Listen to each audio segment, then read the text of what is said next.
मेरे प्यारे दर्शकों, मेरा तुसें सारें गी राम राम। मैं तुसें गल्ल सनानी आ। कोई 20-25 साल पैह्ली गल्ल है कि बड़ा गरीब घर परिवार हा। उं'दे घर इक लड़की पैदा होई। ओह्दा नांऽ उ'नें रक्खेआ तारा। ओह् बड़ी खूबसूरत ही। बड़ी जिसलै जोआन होई 14-15 साल दी, बड़ी सोह्नी खूबसूरत ते बड़ी माता दी भगती करदी होंदी ही, बड़ी पूजा पाठ करदी ही।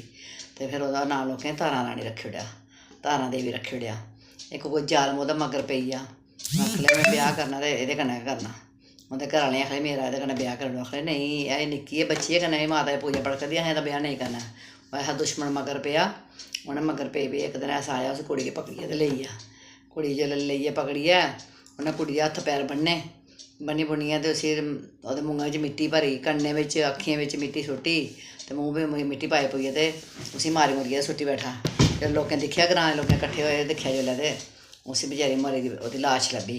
जिसलै लाश लब्भी, लोक बचैरे लगे पे बोलन, बेदोची मारी तारा, बेदोची मारी, बेदोची तारा मारी, ओ मारो बैरी, बेदोची तारा मारी।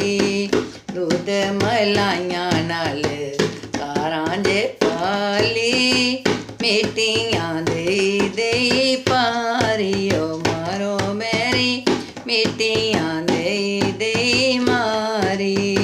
दुद्ध मलाइयां नाल तारां जे पाली, मिट्टियां देई देई मारी, ओ मारो बैरी, मिट्टियां देई देई मारी।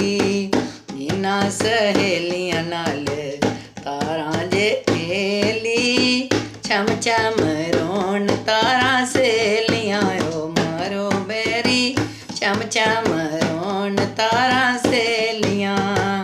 इन्हां जे हत्थां नाल तारां जे मारी, अड अड कीड़े पैने, ओ मारो मारी, अड अड कीड़े पैने, ओ मारो बैरी, अड अड कीड़े पैने।